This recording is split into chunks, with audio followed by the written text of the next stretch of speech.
welcome. We're gonna rebrand the Not a Podcast to a different name. I don't know. I don't have one yet. So, shout out to all of you who press subscribe, like, comment. Comment with what name you think this thing should have. Yeah. Because I'm like, dude, I'm gonna do something off the wall unique, and then I fucking search Not a Podcast, and holy shit, there's a lot of those. So my itchiness won't let me keep that name. So we'll come up with something cool. We'll come up with something better. Anyway, how are you, bro? Good. Things are good. I'm just I'm in a really solid headspace right now. Things are cool. I'm feeling good. From not a solid headspace, you've transferred into a solid headspace. Have I said this already? No. Well, you talked about how like you wanted to increase your marketing so that you can get more clients because you feel like it was at a standstill. That's the last we really talked about anything. Okay. But not any headspace conversation. Gotcha. Okay, yeah. Like so. I don't know how personal we're getting here, but like maybe like at the end of the night, I don't know how you feel about weed. Like I'm cool with weed. Like maybe like once or twice a week at the end of the night, I'll smoke weed anyway. So anyway, the reason I say that is like normally anytime I would do that, I'd be fucking terrified of having children. You would smoke weed and then instantly be afraid of like every having single kids. time I'd think about that at some point during that time. All right. And I'd be fucking terrified. But like, what part of it would terrify you? Fuck, like, am I am I even capable of fucking doing this shit? Yeah. And then up until recently, like maybe a month ago or whatever, like for the first time ever, I was like, you know what? Like I genuinely feel confident. That you could have kids. That I can. So really, what you're saying is you're finally confident that you have enough of a grasp of life that you can transfer some of that information to another person. Right. What the hell made you have that epiphany?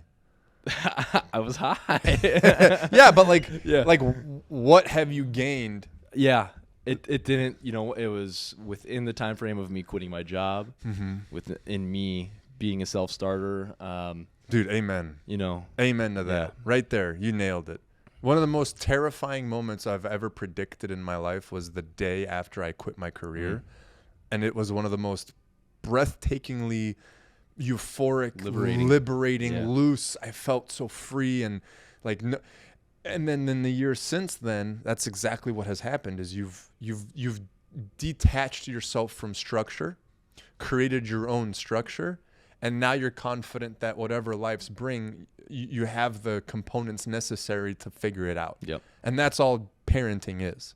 Because no parent, your first kid is always your first kid. You've never had a pre-trial run on children. Nieces and nephews don't count. They're someone else's kid, right?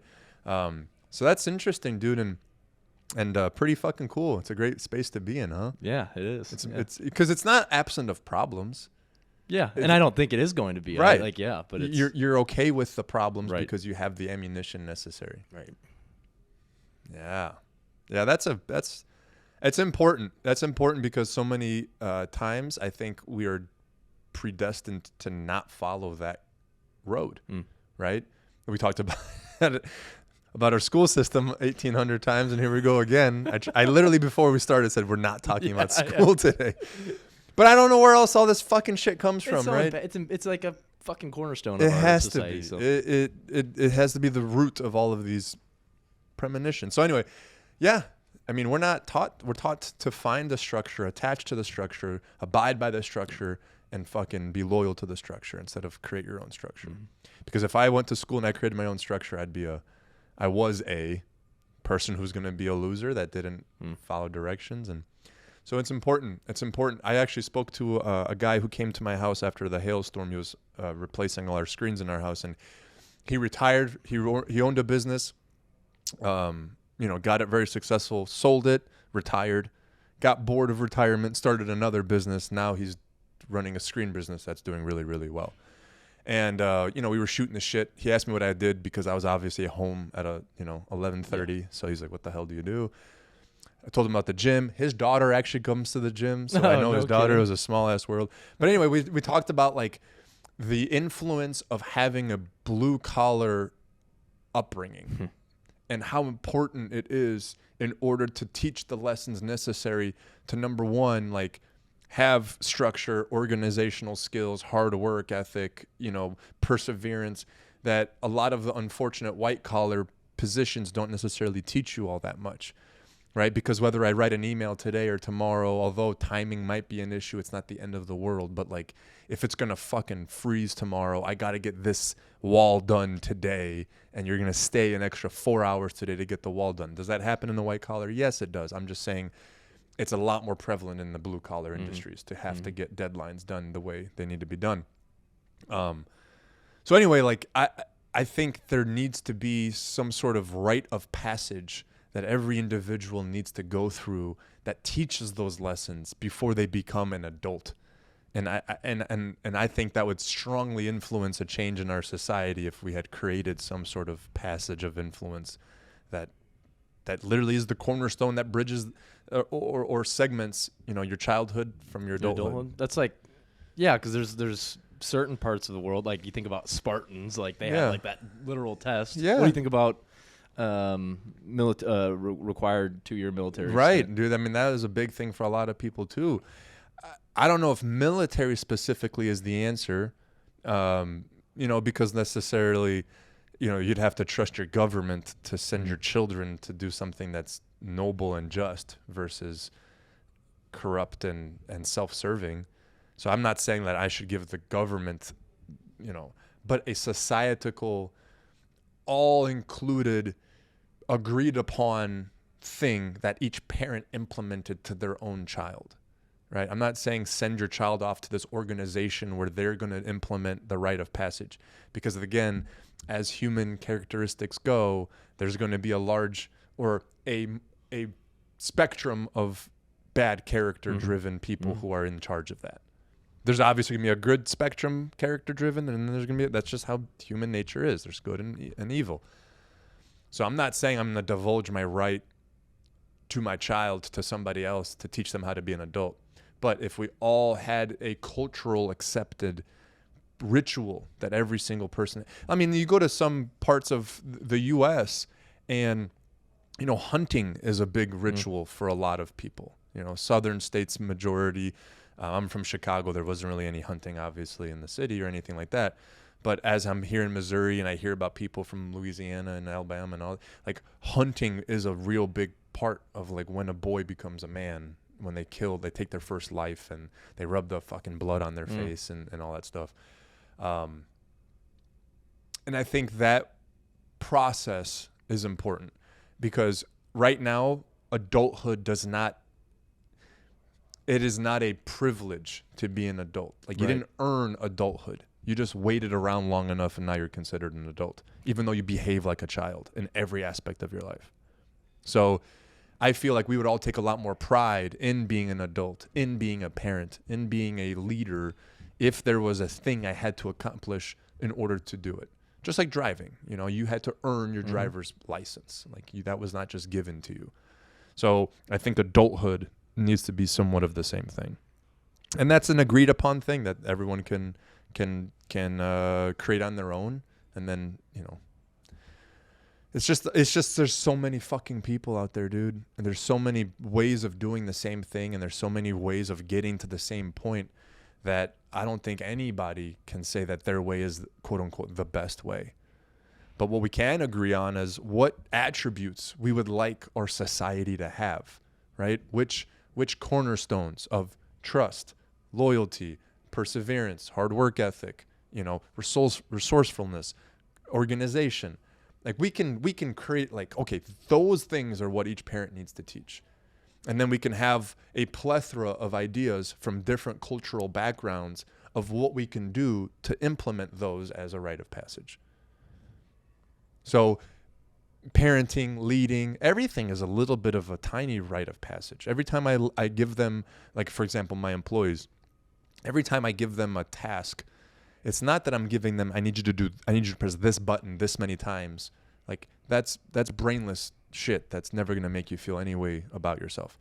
But if I give them a idea to come back with me, give me your ideas of how to implement this strategy or create a concept behind this, there's a little rite of passage every single time because I'm leaving them the result to themselves, but I know it's going to evoke these character traits to accomplish it properly.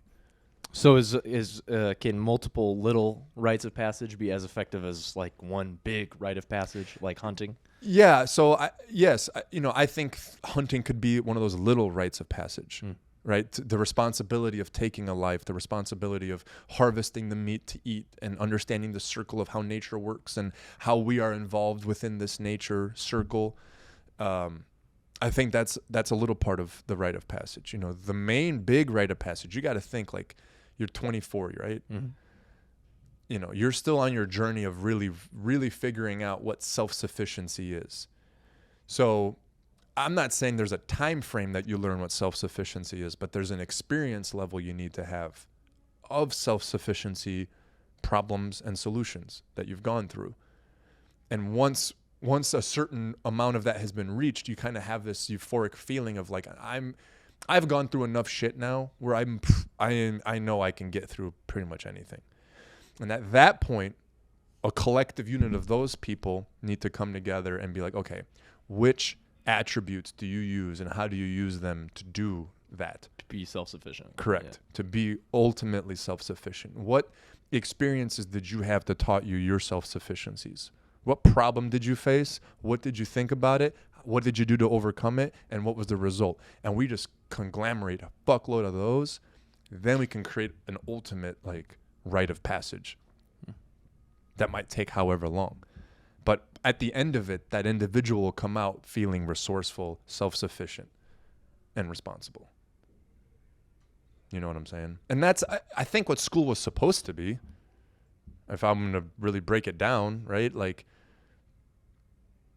those little small, or like the small little tests that you take in every subject in order to amount to the main thing of graduating. And graduating requires you to take this SAT to get into this. Like the foundation was loosely based off of what we're talking about. I just think it's been bastardized to a degree that's unsavable. Or religion. Religion, 100%. But what were the rites of passage there? Religion, like if we're talking about, let's say, Catholicism, it's more along the lines of how to treat people and how to.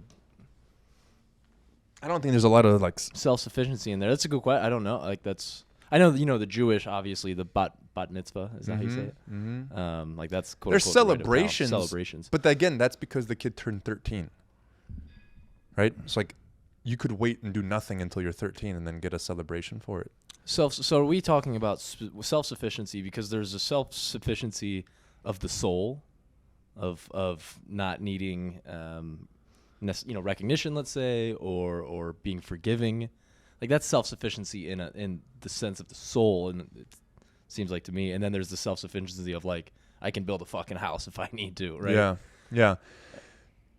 As we become more white collar, I feel like the first thing you said is where currently there's a lot more focus, right? You can't scroll through Instagram or social media and not have gurus telling you about like meditation and cold plunging and all these different things to do to get your mind right, to get your mind right, to get your mind right. I feel a lot of times that your mind is right when it's not afraid. Priming your system to be very energetic and quote unquote clear and all that stuff is fine. But if all of your surroundings and environment keep repeating to you that you're not ready for shit, that's why your mind constantly needs cleansing. Like your mind gets dirty when it's afraid. Your mind gets dirty when it's not prepared, when it sees problems and no solutions, when it has no understanding of how to get itself out of this issue. That's when your mind needs cleansing. How can one be like? Remember the thing I asked you about, like who's more at peace, the guy in the city or the monk in the mountains? That's kind of what I mean. Like, if I know how to build a house, I know how to change my plumbing, I know how to wire a TV, I know how to, if I am of understanding of mechanical works and electronic works and all these things, at least to the degree where I can do most common household tasks, my mind is clear because when the TV goes out, I don't fluster. when my sink backs up, I don't freak out. I'll go, okay, let me go get my tools and let me go fix this problem, right? So it's a lot easier for me to keep a clear mind if my understanding of self is I have a lot of things that I know. I have put my hands on a lot of shit. And through the process of failing and screwing up and messing up, I've created an understanding that I can make things, which then calms me down mentally, which then I don't need to be as constantly focused on like having to meditate every single day and having to do all these things to like clear my mind. Mm-hmm. Does that make sense? Mm-hmm. It's like if you're really good at working in the woods, like you have a cabin in the woods, you know, you're probably not going to get as dirty every single day because you understand like where the proper footing is and you understand which things are actually a mud pit that looks just like a solid ground. Like you're familiar. And so at the end of your week, you don't have as many things to like fix about yourself because you're so familiar with your environment. It's just that people aren't familiar with their environments. They keep secluding themselves in their own mind and in their own soul and their own heart. And they're always so, you know, I need to cleanse myself. I need to fix myself. I need to do myself. I need to do myself. And then they have no concept of what the fuck is going on around them at all. And so everything scares them and everything is new to them and they have no, I don't know how to do that. I don't know how to do that. I don't know how to do that. Like, I know you don't know how to, like, we know. I know you don't know. That doesn't change the fact that it needs to get done. It doesn't change the fact that you're involved. So what now? Now that you've proclaimed that you don't know what to do, what are you going to do now? Well, nothing. I don't know what to do.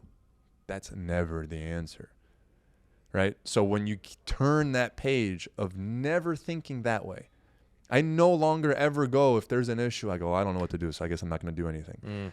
Every single time something comes up, I go, okay, what am I going to do? Because I'm going to do something. They destroyed my sign. They're doing this ramp. Mm-hmm. As concrete guys were doing their shit, they obliterated my sign that said, you know, gym parking detour, right? I saw that it was missing for one. It was missing. I figured out how to build a sign out of wood. I found some scrap wood. One of my front desk girls has much better handwriting than I do, so I found some spray paint cans and we fucking built a wooden sign and we jammed it into the grass down there, you know? That's resourcefulness. When I saw my sign down, I didn't go, oh my God, now new people aren't going to be able to know where my gym is and we're not going to sign up customers and my rent's not going to get paid and my whole life's falling apart. You know? None of that. It was, oh fuck, I got to go make a sign. Okay. Obviously, the sign I made couldn't withstand construction workers. Yeah. So I have to figure out a much more strong, sturdy sign to make. So I found a big piece of scrap wood that we had from when we were building sinks and we fucking spray painted it and I screwed legs to it and we jammed it into the fucking ground and now we have a big ass wooden sign. You know what I'm saying? Your freakouts end. You can understand stress. I can understand the weight of the problems that I may have. But you just go, I'm going to do something about this. I'm going to do something about this. I'm going to do something about this. And then you go do it. And that's what the Rite of Passage needs to teach. Interesting. Now you've got me thinking because I'm wondering because like, and this is a frivolous example, but if someone had like a fucking dirt bike or something, they're like, hey, you want to ride it? I'd be like, no, like I might crash. I might do all these things. And then like that switch happened for me within the past, like, honestly, couple of years where it's like, fuck it. Yeah, I'll try that shit. Yes. But I don't know what it was. Right. That actually. Exactly. I'm the same way. I did it much later than you. No, about the same. But I told you, my grandma made me a giant spoiled little bitch, man, because my grandma always tried to make me safe. And so by making me safe, she made my life cush and then explained to me all the dangers of the world and not to worry about it because she'll make my life cush. Right? So like my dad was the exact opposite. My dad was a stuntman in Poland and like he was in movies and he flipped cars into frozen lakes and jumped over castle walls on a horse. So like that's why him and my mom like started to hate each other because my mom and my grandma were safe, cush. My dad was like, son, I put $10 at the top of that tree. Like, go to the top of that tree and go get that money. You know, and it was like exceptionally dangerously high. You know? And my dad's like, if he falls, he falls. Yeah. Like that's you have to like put him like at risk of something. Like there is a risk. And my dad had to be extreme because my grandma and my mom were the extreme opposites. So like he couldn't be normal because then it end up way the fuck over on like the pussy scale. So like he had to be like actively trying to hurt me on a regular basis, which then actually was counterproductive because I was terrified constantly. Like anytime I spent time with my dad, I was fucking terrified because we'd be doing some stupid shit. Like not maybe stupid. Like he wasn't like DFS putting me at risk. Like you need to take this child away from Reckless, this man. yeah. No, he wasn't reckless, but he wanted me to push my boundaries. And all I ever wanted to do was live inside my boundaries, which is why I became so secluded, was because I hated being uncomfortable because my dad forced me into uncomfortable situations all the time. Are you grateful for that? I am now. Yeah. You know, and then my dad's relationship with me, like, is very fucked up because he socially was like he did not understand. His ego and pride ruled everything, right? So although he wanted what's best for me, he wanted to be right more than he cared about what's best for me, I think, at times, which is where like the craziness really came from. He couldn't control his anger. He couldn't control his emotions, that type of stuff. But anyway, I am hella grateful for at least that an example of toughness, of ability. You know, my dad, dude, when a TV broke in my house, he ain't gonna buy a new TV. He literally dismantled the whole fucking thing to pieces, tested every single piece he knew nothing about, bought whatever pieces were broken and remantled it into a fucking TV. You know? So like, I'm sure that's in my DNA. I'm sure that's in my blood. I'm sure that I have some predisposed ability to be mechanically inclined. But I'm not like some savant when it comes to building things. Like I am not a carpenter by any means. I am just self-sufficient enough through the examples my dad showed me. I at least knew it was possible to put your hand on this thing and put that thing on this thing. And after a couple of these, something happens. And that's what I watched him do all the time. I didn't know what he was doing or how he was doing it, but I saw a man take something out of nothing and make something new. And I knew it was possible. So that was like my little rite of passage all my life, is I saw what was possible. And then with Andy and Supplement Superstores in First Form, he was that same model for me for now business and taking care of customers and character. And like what my dad did for me for like self-sufficiency with my physical life, you know, Andy was that same thing with my mentality and my mindset. And so like you pair those two things together, I fucking really like the way I am, man. Like I really love myself because of those two influences in my life. But they took both the outside and the inside to do it. Because I had the outside. My whole life I was able to like, you know, figure stuff out physically. But mentally I was like, I don't matter. I can't change anybody's perspective. I can't make anybody's day better. You know what I mean? Like that's what Andy taught me. My dad taught me like if it's broken, you can put your hands on it and it won't be broken for long, you know? So, but it all comes down to trust, because you trust yourself now more than you ever have, because you've put yourself in a position where you had to rely on yourself for your own life. Right. And that trust is a very hard thing to gain for yourself, because only you have every single example how you've ever fallen short. Only you have every single reason you've ever done something in a bad way, right? You know all of your darkest secrets. You know all of your fucking bad decisions. You know all of it. So the hardest person to get to trust is yourself. Other people you can manipulate and show them the good highlight reels of yourself, and they'll trust you very easily. Okay, so we have all of the examples of us ever failing. Yeah. We have all of the examples of us ever succeeding also. True. Why do you, it seems like you focus on the failures. On the failures, yeah, why? Yeah, because, you know, in my opinion, pain is the biggest motivator. Pain is what sticks with you the longest, right? So our failures cause us way more pain than our pleasures cause, or our successes cause us pleasure. Pleasure is very short-lived. Pain, you know, a lot of times for some people lasts forever.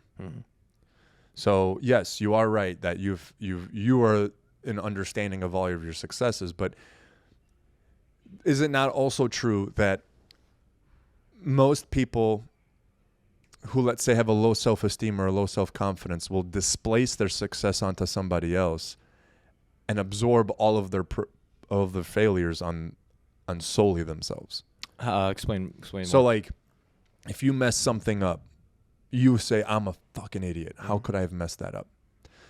But if something goes well, you can say, oh, thank God Natalie was here to give me that thing because I was able to do something good with it. So like, you display some of your success upon something or somebody else. You know, thank God I was lucky enough to get into this school and get this job. Well, luck then takes it off of your shoulders and puts it onto an arbitrary energy you don't know nothing about. Oh, I'm so happy God did this for me. Mm-hmm. Right? So it's in a lot of different aspects, whether it be religious, low self-esteem, whatever. I think that we don't necessarily place, at least not truly. I'm sure there's a lot of cocky guys out there and cocky people that will say that they're the best, but a lot of times that's just covering up for the fact that they don't think that. Yeah. You know? So the amount of psychology that goes into us blaming ourselves for everything and then giving away successes to everybody else leaves you with this taste in your mouth where you just don't trust yourself very much. Because everything that's good that in your life has been luck, and everything that's bad in your life is because of your stupid decisions. So it's like your scorecard is like, you suck. You could produce only bad things, and the only good things that happen to you are by happenstance. But that, again, I think when you start structuring your own shit, that's what shifts. Because you're fully aware that you constructed whatever good is in your life. It wasn't something you attached yourself to and is being nice to you. Like, that was a big, large part of the reason why I had to leave. You know, like, dude, I legitimately love that man, and I love those companies, First Foreman. So, like, I, to this day, feel like I am them and they are me. I still have not disconnected myself from them. But I had to prove to myself that, like, I can make my own life. Mm-hmm. It's not this man giving me a good life because I'm appeasing what he wants me to do. Or, you know what I'm saying? 100%, I know what you're saying. So I don't know if everybody can do that, or if that's the route everybody needs to go to make these same calculations in their own life. But that's how I was able to do it. That's what opened my eyes to the power of myself, and the power that I bestow upon myself, and the trust I should have in myself. But let's break that down. What do you really need to have that trust? You need to have examples of when you said you were going to do something and you did. That's it. That's all you need to trust yourself. I don't care how small of a task or how minuscule or meaningless. You telling yourself, I'm going to do this, and doing it. You just do that over and over and over again. Wow, now you trust yourself. Because that's all trust is, right? Believing someone's word or believing their actions, right? Some people don't say it to themselves. Some people will go to the gym for a week and still not believe themselves. They don't even believe their own actions. So if you just consistently do what you say you're going to do, how could you not trust yourself? And I think on the opposite spectrum of that, stop saying things that you're going to do that you don't end up doing. Or that you have no want to do, Right. or that you really don't care about doing. Like, I think some people, and this is something I just kind of thought of, don't you feel like some people, that's like their lighter.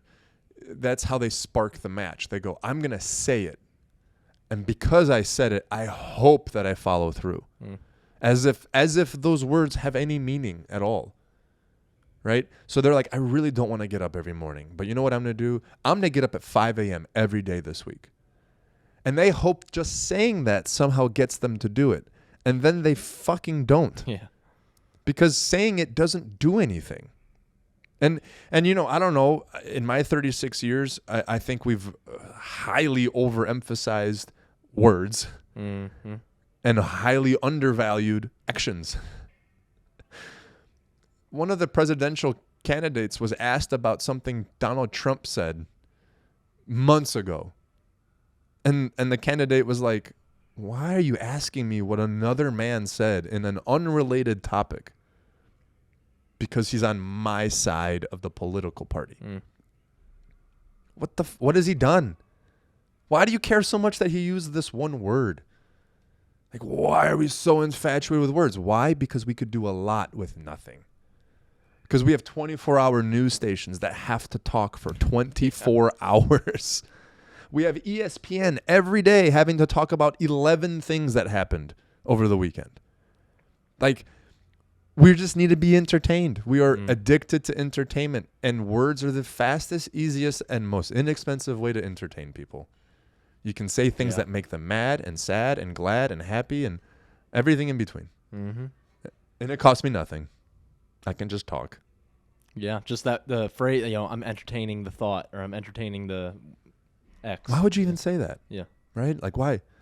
You didn't want to do it. You didn't think. And not only to that, but like as if words are like this concrete representation of me.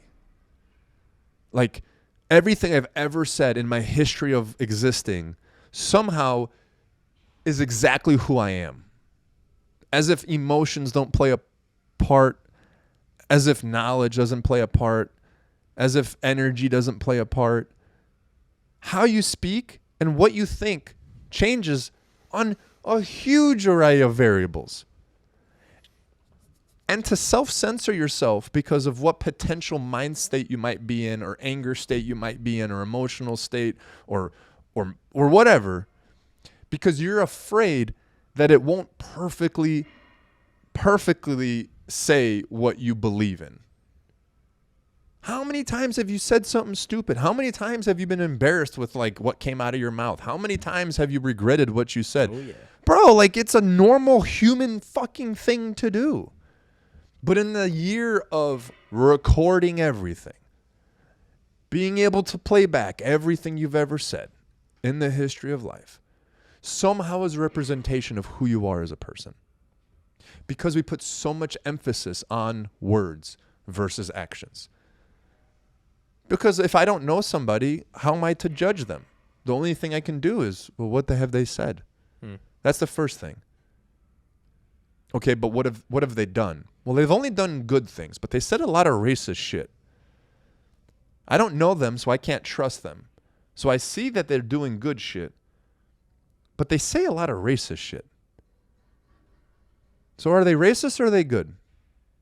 If they only do good things and they say what people deem to be racist, are they a good person or not a good person? I have this question a lot. Yeah. Like and at the core of that is it action and intention, or is it words?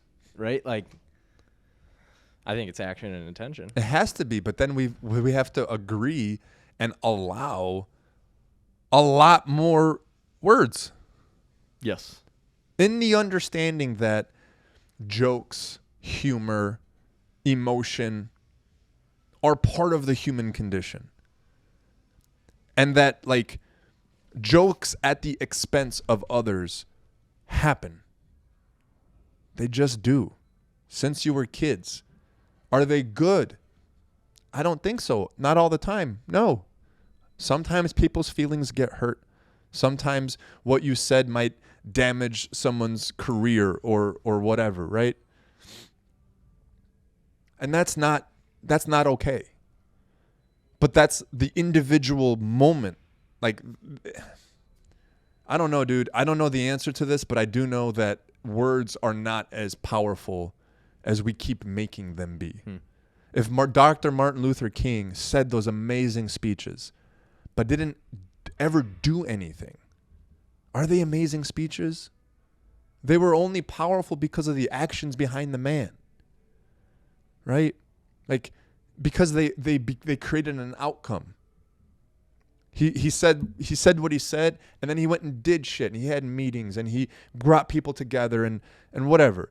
And what's funny is at the time, everybody hated him. It wasn't until he was assassinated that all of a sudden he became a fucking hero. Like if you look at like newspapers and paper clippings and news anchors and all that shit during the time of Martin Luther King, like he was not a revered, accepted person. He was a thorn in the ass of everybody, you know. But I don't know where I was going with that. But my point is like our overemphasizing of what everyone is saying, as if that somehow like represents you, regardless of all else. You know, as if people don't make mistakes, as if people aren't emotional. You know, fucking Mahomes lost that game on the guy, that last play of the game. I don't know, you don't watch sports. So I don't watch sports. There was a big play in the Chiefs game 2 weeks ago where one of his receivers lined up offsides. You know, it's at the end of the game. He throws a ball. The guy figures out a way to score a touchdown. He laterals it. And it would have won them the game. But it got called back because the guy was offside. So, I mean, fucking Pat went off at the end of that game. He threw his helmet. He just boiled over and he just fucking lost it. Instead of shaking the hand of the opposing quarterback, he goes, that fucking call was bullshit. You know, right? And then he had to issue an apology and all that stuff. And I'm like, can no one relate to that? You're going to judge a man in that scenario as if, you know, as if anybody is an actual superhero, as if anybody can actually fit the description of the perfect specimen of always, like, if you can control your emotions every moment of every day, you aren't human. You're just not. And if someone expects you to be, then they're not human. Or at least they're so detached from reality that they can't handle the truth. And the truth is sometimes you get fucking angry, and sometimes you yell, and sometimes you scream, and sometimes you do this, and sometimes you do that. And sometimes you have to be embarrassed that you did so. And sometimes you have to issue an apology because you're actually sorry for what you said. But forcing people to do this and forcing people into cubbies, what do you get? When you listen to 99% of the interviews in sports, it is the most mundane, generic, unpersonalized, stupid fucking answer you've ever heard in your life. Yeah. Because they know if they give the media any ammunition, they're just gonna spin it and say some shit. And you know what I'm saying? Like isn't it crazy to think that like there's a group of people that walk up to you with microphones and they want you to, and they need you to say things to them, when you both know that if you say something, all I'm going to do is try to, regardless of how it affects you, I'm just going to make myself better because I'm going to spin it in the most entertaining way I can. God. And yet I still have to talk to that person. So vapid. It's Bro, like, it's fucked up. you can't, there's no, it's not reality. No, it's not. It's not reality. I am someone who could ruin your life, but you have to talk to me as if you want to talk to me. And then I'm going to shame you when what you say is boring. But if you say something that's actually how you feel or actually what you think, I'm going to end your fucking career. So it's like we lose the ability to really connect, just like we said a couple episodes ago, where it's like, if you hate my humor and you truly despise how I think or what I think about things or how I promote vocabulary and all this stuff, then you know you don't want to be around me. And it's very easy to judge that and filter that because I am free to say and, you know, express myself. But if I have to censor myself because I have to not offend anybody, then you have no fucking clue should you be my friend or not. Yeah, right. Exactly. Right? As if we're all supposed to just get along. And the way we all just get along is if everybody is actually who they are. And then you start realizing the actual things you have in common with everybody because the differences are put on display. When right now what's happening is everyone's told we're the same, and all you're left doing to make sure you don't fall into any pitfalls is find out how we're different. Yeah. And then all you focus on is how we're different. When 99 things are the same, oh, I found the one thing that you're different on me with. You think this way and I think that way. We can't be friends. So you couldn't be friends with a single human being. That's what I'm saying, which is why we're so disconnected. Yeah. Because we're being forced into thinking that we should be able to get along with everybody. Yeah. And then the moment some friction happens, you're like, oh, well, this shouldn't be happening. You never punched your friend in the face? I punched my best friend in the face thousands of times. I have literally hit him so hard that he has hit his head against a manhole, became unconscious, and then I had to carry his ass back to his house, unconscious. Right? You fight your friends sometimes. You yell. You live life together. So it's like, how can you feel normal and how can you feel part of society? How can you feel connected to another human being if we're just meant to think that it's just half of the equation? And when inevitably the other half of the equation comes to mind or comes to our face, we go, oh, something must be wrong. I'm mad at Jack today. Maybe something's wrong with me. I better do a 7-day retreat. Do you think that's how people reflect? Like, if I'm mad at this person, it's something wrong with me? I think there's a step-by-step process. I think if you're completely oblivious and unaware, then you're constantly blaming Jack for why you're mad at Jack. I think that's stage 1. That's like completely eyes closed, living life completely on the surface. Right? So Jack makes me mad. Jack's bad. I think one step further than that is like, okay, I'm mad. What did Jack do to make me mad? Okay, so why am I mad about what Jack did? Then you go one step further and you go, Jack's just doing what Jack does. Jack is Jack. Why am I being affected at all? How is Jack affecting me whatsoever? And then I think one of the final stages is, what do I see in Jack that I also see in myself? Have I too acted the way Jack just acted? Right? Yeah, I have. When and how and why? I was going through some shit. I was angry with myself. I didn't want to be happy because I felt like I needed to be angry about what happened. So now I go to Jack and go, hey, Jack, dude, listen. That was uncalled for, and I don't feel like I deserved what just happened. But when I acted that way, this was what was happening in my life. Are you okay? And all of a sudden, there's like a connection based off of the trauma or whatever the fuck you're going through versus like a fuck you or what's wrong with me or nothing is wrong with anybody. Like, anger is okay, right? Like, if you punch me, I'm going to punch you back, right? That's going to happen. But that doesn't mean that, like, you're going to be my lifelong nemesis afterwards, right? If I care about you enough, I'm going to try to figure out why, and maybe we can keep a connection. If I don't know you from a fucking, I'm going to try to beat you up as hard as I can, and then that'll be that. If something comes up afterwards, that's fine. But, like, I don't know, man. Yeah.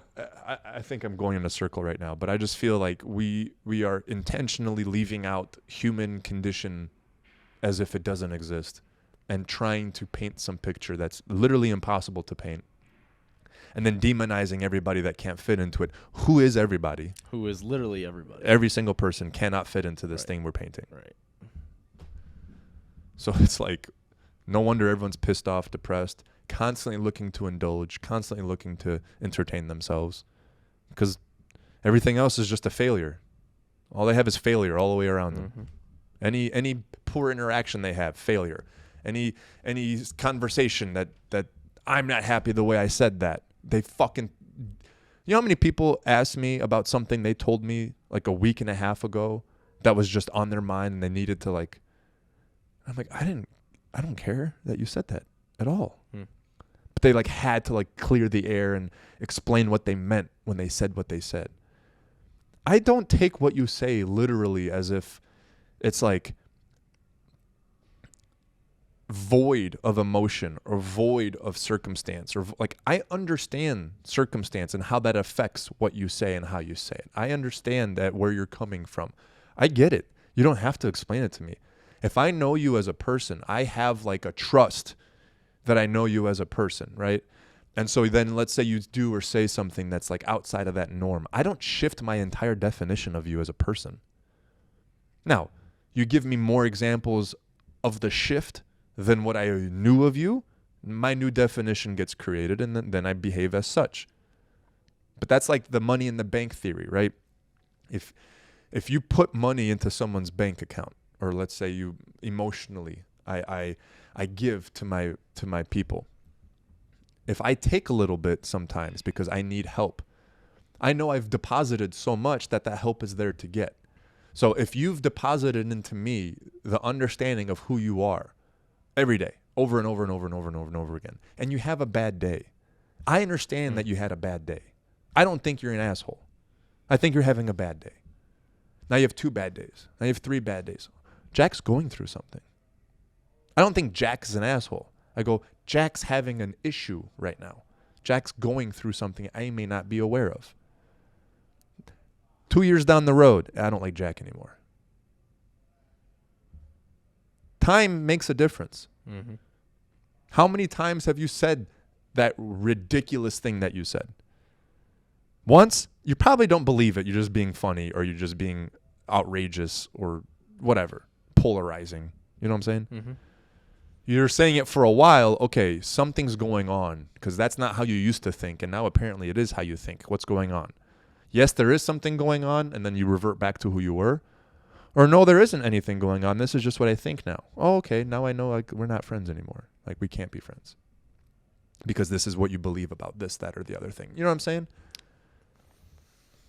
Even after, okay, so they've said it enough times, you know what they believe. Yeah.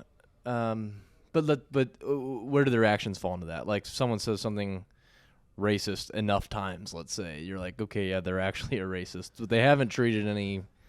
Right. That's the point that's hard on this. Is like, I can go to you and say, Jack, hey, listen, dude, you're not representing yourself very well, because the jokes you're saying a lot aren't funny anymore, because, like, it's too much. It's you're doing what you're doing too much, right? And as your friend, I feel like if someone doesn't know you, you're starting to represent yourself pretty poorly, because I know you're not racist, bro. Like, I know you have tons of black friends, and I know, there's not a racist bone in your body. So the humor you're currently using to try to get attention or whatever isn't really doing you a justice right now, bro. So as a friend, I need to tell you that. But I'm not going to just stop talking to you because you're making racist jokes, because you're my friend. So I'm going to talk to you about, like, hey, why are you making so many racist jokes? That make sense? Mm-hmm. Everyone's afraid of the conversation. Yep. On confrontation. Like, I hear that all the time. I'm afraid of confrontation. What happens from confrontation? I get it. I said the same thing when I was growing up. Yeah. I don't like drama. Drama is only drama if it fucking persists. You can end drama real quick. How? By confronting. Right away. And it's hard. I get it. It is. But that's another one of those rites of passage things where you can walk up to the person, say what you got to say you're coming from the right intent, and you've done your due diligence to yourself. And again, you can trust yourself, right? Because you have a certain thought of what you should do, and you did it. You said you were going to do it, and you did it, right? So it's like trust is one of those things where there's, like, we talked about it right before. Like, there's like two ways to think about trust. The trust that you'd like to think about is, I give everybody trust until you break it. Mm-hmm. But that's not really true. No, it's not true. Right? Trust is like your 36 years of experience allows you to understand that, like, the human experience exists and people fuck up. And so nobody's perfect, and everybody has, like I said, emotions and all those things. So I can trust that you're going to be a person, right? To say I trust this person because they'll never lie to me, you're naive. Because people lie for very good reasons a lot. If they want to save embarrassment, if they want to, I really want always everyone to say exactly, like, the truth. I want to know no matter what. And I get that. And I do. I understand. But, like, think about it like cheating on your diet, right? Let's say you're going to eat perfectly. Well, when we say that, how many people actually eat perfectly? Now think about, like, lying to people. Like, I'm just going to tell the truth all the time. Here comes an opportunity if you ask me how you looked in those jeans, right? How do I look in these jeans? You look great, dude. Thanks. Looks good. Thank you.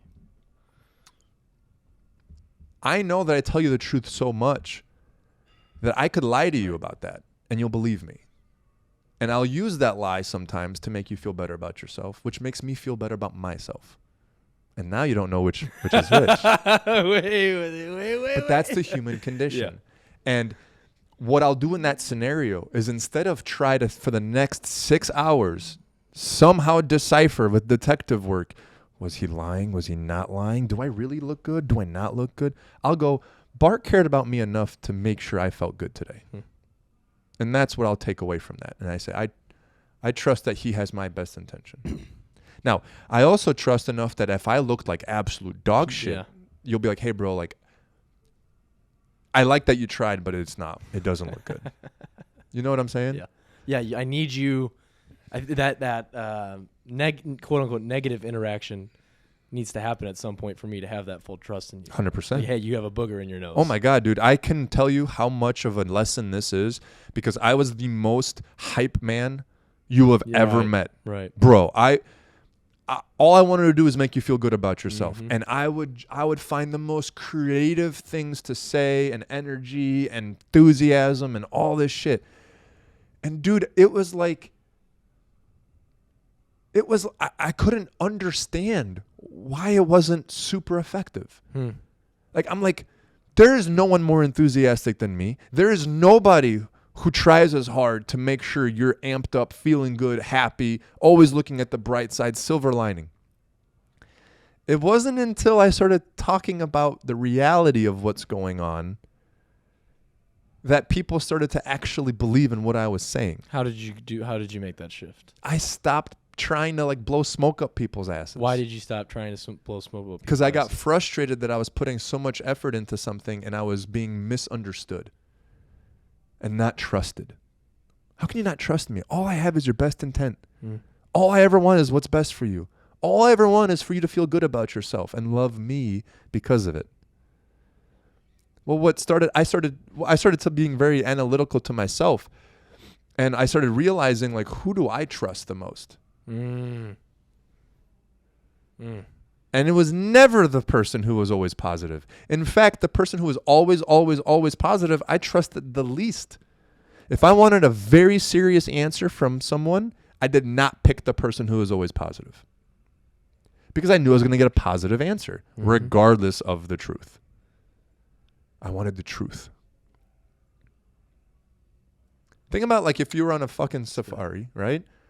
You love these safaris. I mean, I'm in Africa at this time. You're on a safari, and again, there's danger, and it's you and your buddy, and hey, man, like, I just had an attack and I just got bit. Like, am I gonna die? No, man, you're gonna be fine. I'm sure it's not poisonous. No, dude, don't even worry about it. You look great. Fuck that guy. Like, we have a serious problem here. Oh, we do, but we'll get through it. But what are we going to do? I don't know, but it's going to be awesome. Like, that's not the guy you want. Yep. And it was crazy because, like, the more honest I became with people, there was a huge, long part where I was like nervous a lot because I'm like, this is when they leave me. This is when they don't like me anymore. Like, I'm about to tell them something that's going to make them upset with me. I'm about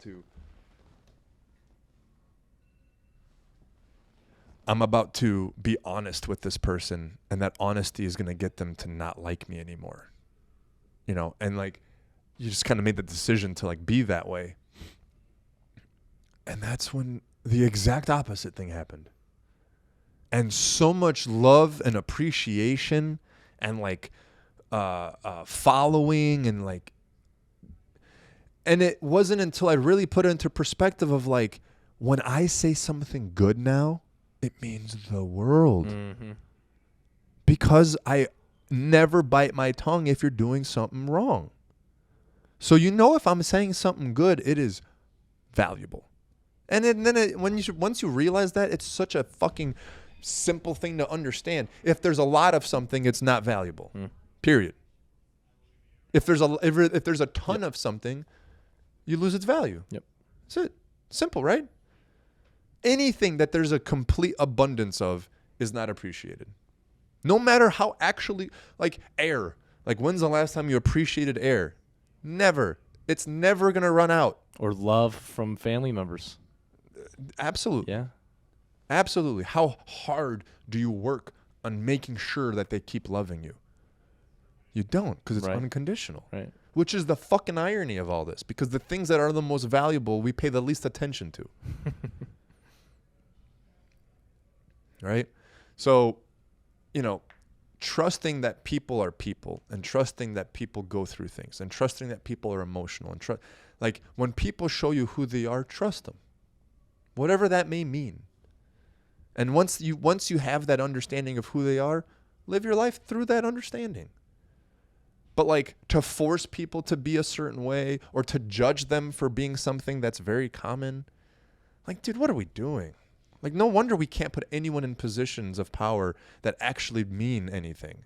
Because what we end up doing is such a squeaky clean liar that nothing ever happens. Mm-hmm. Because it has to be a liar for it to be that squeaky clean. Say what you want about Trump, and he's polarizing as fuck, and politically and whatever, but in terms of economically, the guy did some shit, right? So when we go from actions versus words, the guy's words are terrible. The guy does not have a very good understanding of like how to not rub people the wrong way. But when it comes to like running something, who do you care more? Like why do we care more about what has been said than what has been done? Okay, interesting. This is where that crossover is. Oh yeah. Because I care about the leader of whoever. I do care how they present themselves. Not if they're doing what they need to be doing.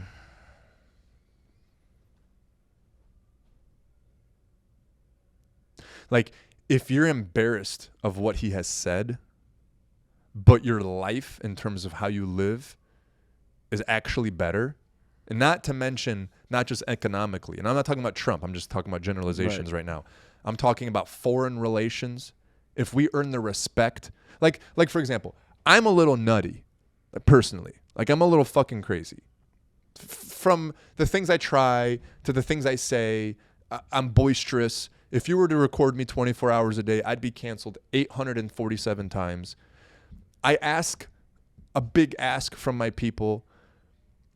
Sometimes things annoy the fuck out of me to the point where you can read my face from across the room. Seen it. You have. I've seen it in here a couple times. Yes, you have. Yeah. Right. I'm a little crazy. Which equates to having the potential to be a monster. The fucking Peterson thing, right? That earns a respect because when I'm not that way, there's an understanding that I'm under control and I'm purposefully doing things. But there has to be that opportunity for the little crazy, for the little outside the box. Like, that's how you earn the respect. Something that's very true, and I don't know how unpopular the opinion this is going to be, but this is the fucking truth, and I don't give a fuck what anyone says. Part of my personal allure, I believe, has been the fact that I don't look very approachable. I have crazy fucking hair, right? That when I braid it is not normal, right? I'm a bigger fucking guy. My facial structure's in a way where I have RBF. Yeah. And it looks like I'm actually angry and upset about things. Yeah. Right? Yeah. So when you judge me from across the room for the first time, you have a predisposed thought of who I am, what I am, how I act, what my personality is like. So I'm at a -5 already in your mind, perceivably. Mm-hmm. When you meet me and I'm articulate and I'm kind and I'm caring and I'm positive and I'll give you knucks, even if I get to a +3, I started at a -5. That swing makes an impression. Yeah. You'll never forget me because of that. And in fact, not only will you never forget me, my +3 will be like a +10 in your mind because you assumed a -5. Same thing, like you come in here with flip-flops and dressed like a bum and you put on a great fucking show and you do a great fucking job. That's a hell of a lasting impression. but you're going to have to work your way out of a -5 Right. to do it. Right. Risk reward. But if I come in and you see me talk to people in a positive way all the fucking time and you have a positive 5 in your mind, I have to live up to the 5 just for you to be for I could be forgettable. So a little crazy goes a long way. And by crazy, I don't mean I try to do stupid shit. I just don't limit myself to what everyone else deems acceptable. I find out what acceptable is. I push the boundary. I ask if it's possible. I find out if it's possible. And people know that I'm willing to do that. So when I say some shit, they're like, oh, fuck, yeah, like he's not kidding. You know, and then there's a respect there. So from our leadership standpoint as a country, I want that same shit. He could be buttoned up and fucking holy and all that stuff, but he needs to have a little fucking crazy in him. He needs to be in such a way that if he wants to put his foot down, other people say, please don't. Instead of saying, I don't even think you can put your foot down. So please, you know what I'm saying? You have to have an edge. If you don't have an edge, you can't cut anything. And if someone knows you have an edge, they're not afraid of getting hit by you. And you have to have it. That's why I keep dealing with women. Because they're a little crazy. And there's always that potential. And so we're always trying to keep it fucking not happening. So, yeah, man, what'd you get from today? Shit, man. You articulated the kind guy, the guy that's always nice and always. This is the first time that I've been able to like find a way to articulate why that's a problem. Mm-hmm. That was valuable to me. That's going to be very valuable in my friendships moving forward, in my relationships. In general, 100%. Yep. That's where the honesty. Even though you can fib and do little white lies, whatever, but like in general, like you have to be honest with people because then they'll appreciate when you're being kind. Yep. So, cool. Let's have them subscribe. Yep. Subscribe, like, comment. Don't be a pussy. Don't be a pussy. Consent. And that's it. That's it. Oh, no, bye. You want to go on a date? No.